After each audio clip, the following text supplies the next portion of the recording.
এই ওর পাতে মাংস দিতেছস কেন? মিষ্টি তো মাংস খুব পছন্দ করে, এর জন্য। কোন লাটের বেটি এটা? এই মাংস কি তোর মরা বাপে কিনে এনে দিয়ে গেছে? সি ভাবি, ছোট একটা বাচ্চা, তারে আপনি মাংস খাওয়ার জন্য মরা বাপের কথা তুই আনতেছে। এক থাপ্পড় মারে তোর মাটির তার ধরায় দিব। তোর এত বড় সাহস, তুই আমার সামনে দাঁড়িয়ে তুই আমার বউরে জ্ঞান দিতেছস? এত কথা না কইয়া রাক্ষসীটারে ঘাট ধইরা বাইর করে দে। ওরে দেখলেই আমার মেজাজটা খারাপ হয়ে যায়। না না মা, আমাকে মাফ করে দেন, বাড়ি থেকে বাইর করে দিয়েন না।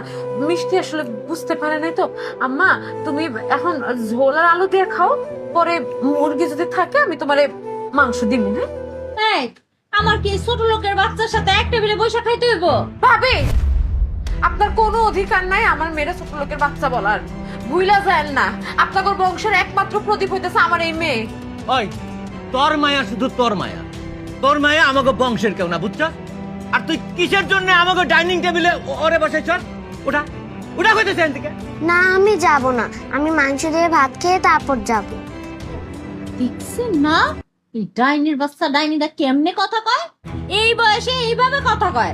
বড় হলে তো আমাকে সবটির জান কবজ করবো এটা। ওরে আজকে আমি ভাবি ভাবি, বড় ভাবি, সামান্য একটু মাংসের জন্য একটা ছোট বাচ্চার সাথে এইভাবে দুর্ব্যবহার করতে, সি সি সি সি সি। তো সিসি করো না। এত যেহেতু মা লাগতেছে তাহলে নিজে ইনকাম করে খাওয়াও না। তোমার লয়ে কথা কয়ে কোনো লাভ নাই। কিন্তু মা, তুমি এটা কি করলা? হ্যাঁ, মিষ্টি তো তোমারই নাতিন, তুমি তো মিষ্টির দাদি, ওর শরীর তো তোমারই রক্ত বইতাছে। তুমি একটু সামান্য মাংস দিতে পারলা না তোমার নাতিনেরে? হ্যাঁ, পারলাম না। এতই যখন দরদ, নিজে কামাই কইরা মিষ্টি করে রান দিয়ে ভাত খাওয়া না। মিষ্টি আগে খাইবো, তারপরে তোমরা সবাই মিলে খাইবা। কি শুরু হয়েছে মা বাড়িতে? কি সুন্দর তামসা চলতেছে। এই বিধবা আর বিধবার এই শয়তান মাইয়াটার জন্য দিন দিন দেখতেছি মনিরের একেবারে দায়িত্ব কর্তব্য উতলায়া পড়তেছে।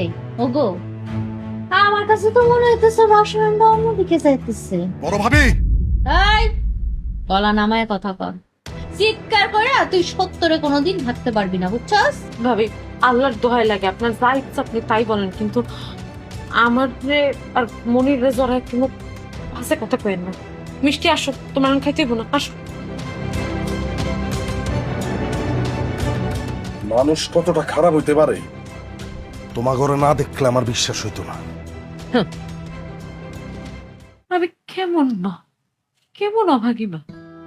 আমার চোখের সামনে আমার মাইয়া খাওয়ানোর প্লেটে চলে আসলো, আমি এক টুকরা মাংস আমার মেয়ের প্লেটে দিতে পারলাম না। আবার চোখের সামনে আমার